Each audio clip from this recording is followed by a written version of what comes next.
Hi, ArcfieldWeather.com meteorologist Paul Dorian here on Thursday morning, September 21st. All systems are go for a tropical storm to develop off the eastern seaboard over the next 24 to 48 hours or so. It looks like the low pressure is already intensifying off the southeast U.S. coastline. It will take on tropical characteristics.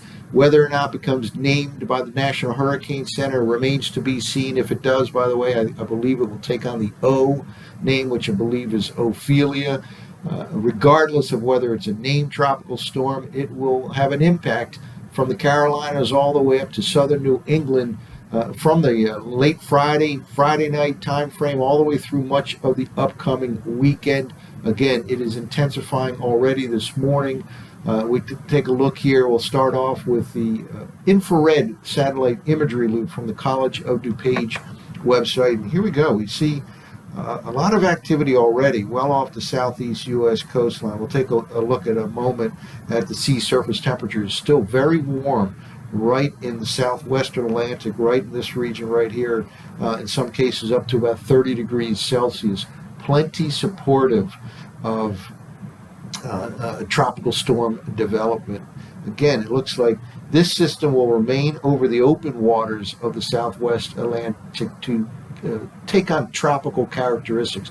By that I mean it becomes kind of a warm core system, which is typical of tropical systems. And again, it very well could become a named tropical storm, even an outside chance that if they in fact do name it, it could reach hurricane status. But it will move in a general northward direction towards the Outer Banks region by the day on Saturday, and then just slowly to the north into the mid-Atlantic region by the time we get to Sunday. It's a relatively slow-moving system, and it'll be, of course, very interesting to see how quickly it can develop over the next 24 to 48 hours or so. But here is the beginning stage of what will be an impactful tropical system along the eastern seaboard for the upcoming weekend.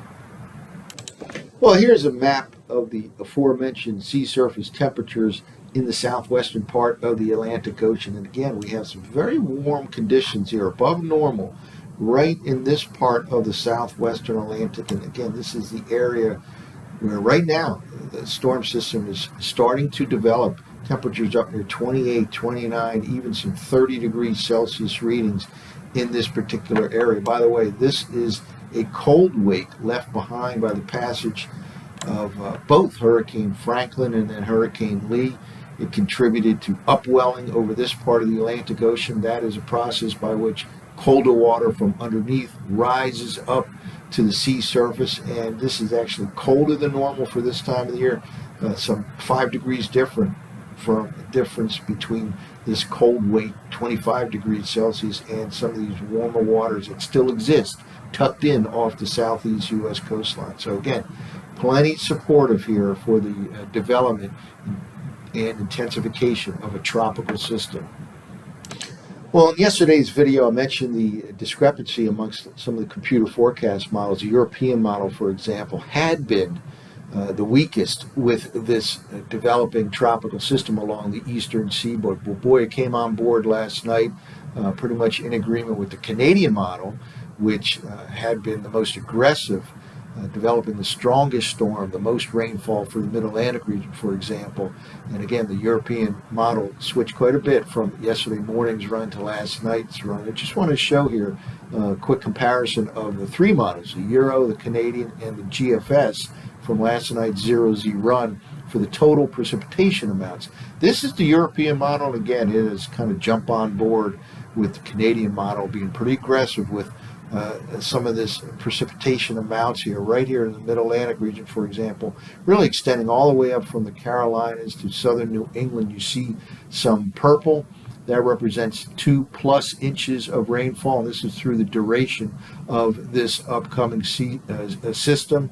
So again, quite an impactful storm from the Carolinas all the way up to southern New England, as depicted here now by the 0Z run of the European model.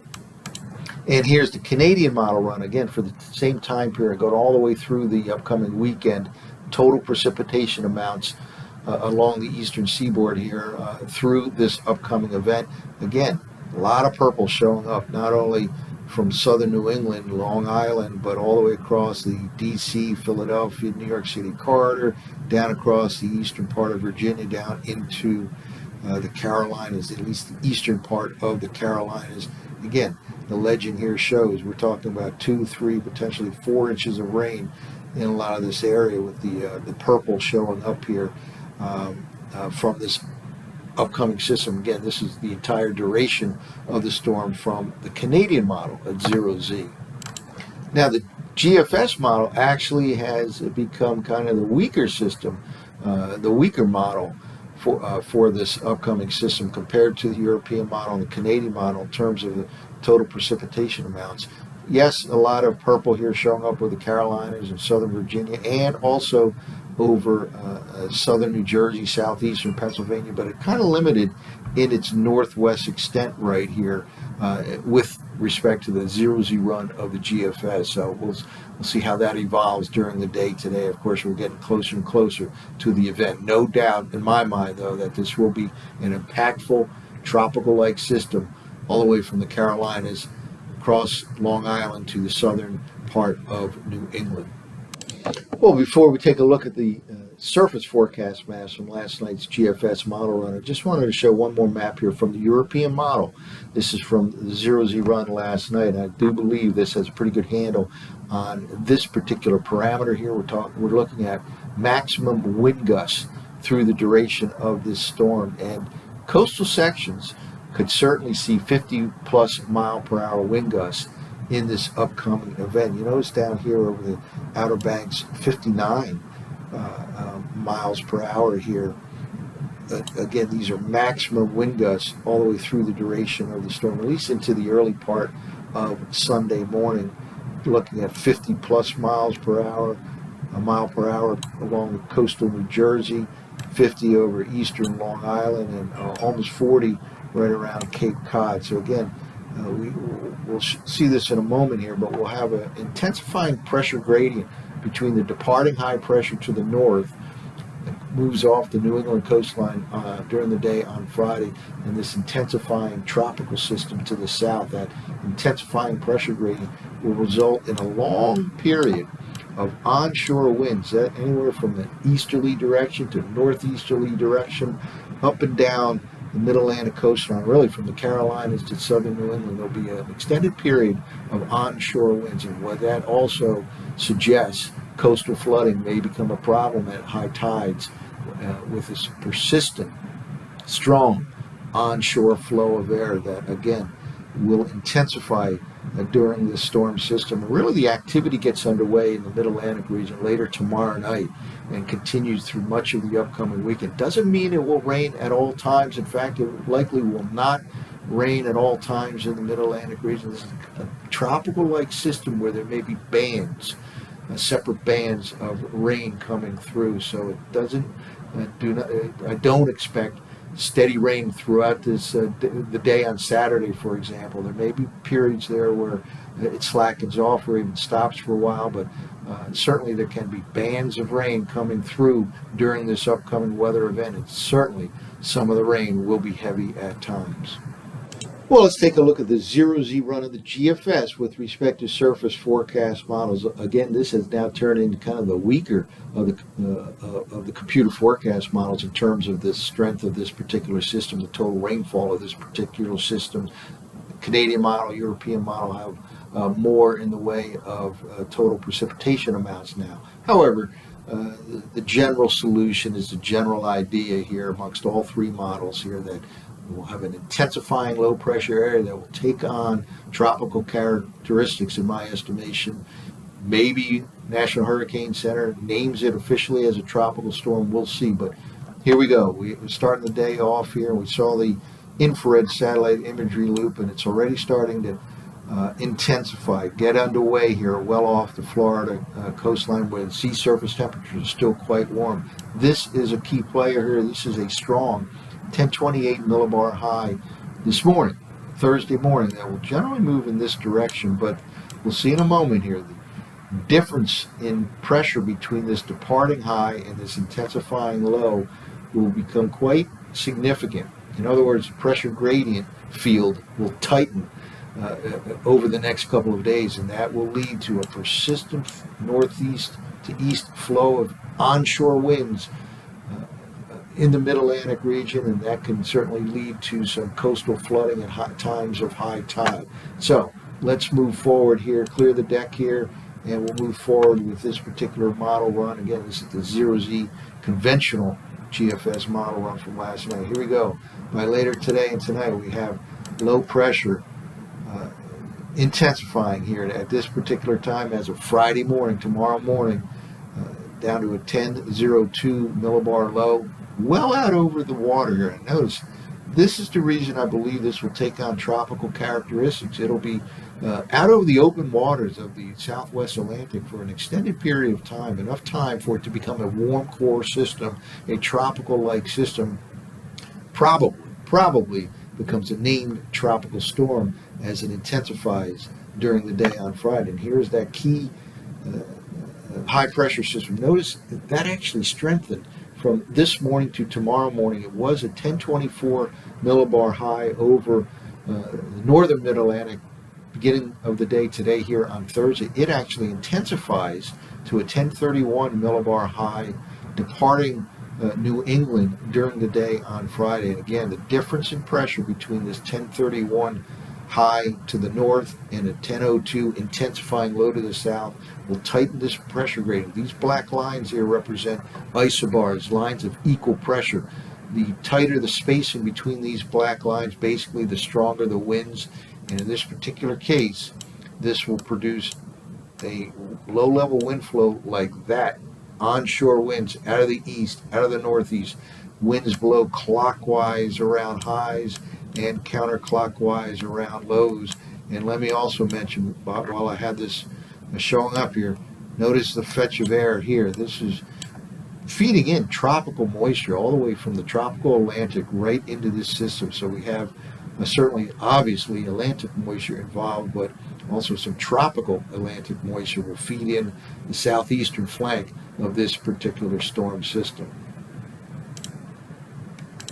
All right, let's now clear the deck and move forward here. This is Friday morning forecast map, and here we go. It intensifies into a 997 millibar tropical low, headed for the Outer Banks region as of tomorrow night, Friday night. That high pressure continues to slowly push to the east, but look at the tightness of the pressure pattern here between the departing high and the still intensifying low as of Friday night. By the way, this whole activity really gets underway in the Mid-Atlantic region later tomorrow night, continues through much of the weekend. As we'll see here in a moment, it's a relatively slow-moving system.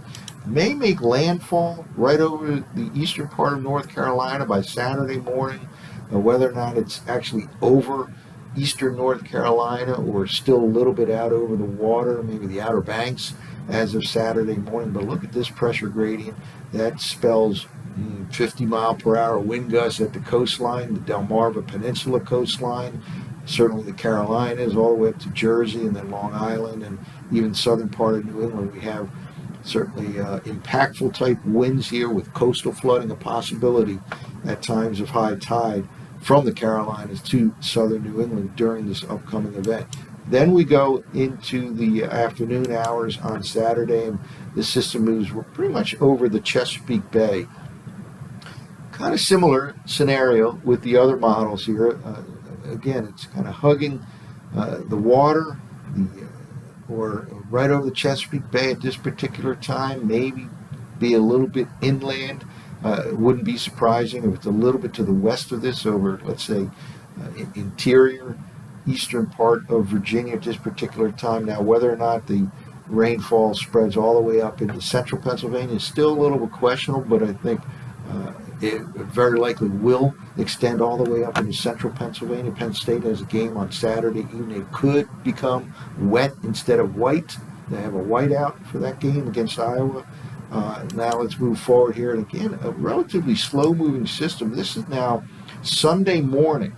Again, we're looking at the development right now here as of Thursday morning, only right over the southern part of New Jersey as of Sunday morning, according to this model run of the GFS. And I do tend to agree with that. And that's because the high pressure ridging that we've talked about extensively in recent videos from eastern Canada all the way to the northwest Atlantic and really off to the east here over the western part of the Atlantic Ocean prevents any kind of rapid movement out to sea of this particular system. So it very well could continue to be impactful as of Sunday morning here over at least the eastern sections of the mid-Atlantic region. Ultimately, it starts to move out here, but this is all the way into Monday morning, weakening. Nonetheless, it's still just off the southern New Jersey, the Delmarva Peninsula coastline as of Monday morning. So again, we're down here Thursday morning only to this position as of Monday morning. Again, that's because of all this high pressure ridging to its north and to its east. It'll weaken and eventually move off to the east here by the time we get through the day on Monday. This is now all the way out to Tuesday morning. And here is what remains as of Tuesday morning. So again, let's summarize. We have a developing tropical system off the southeast U.S. coastline. Looks like it will intensify. It likely becomes a named tropical storm. Has an outside chance of reaching hurricane levels.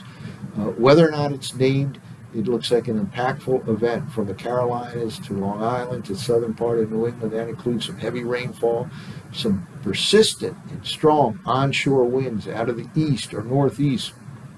That raises the possibility of some coastal flooding all the way, again, from the Carolinas up to the southern part of New England. It gets underway in the mid-Atlantic region later tomorrow night and continues through much of the weekend. Doesn't mean it will rain all the time. This is a tropical-like system, so there can be bands of heavy rainfall associated with this system. That's it for now. Stay tuned for updates at arcfieldweather.com. I'm meteorologist Paul Dorian.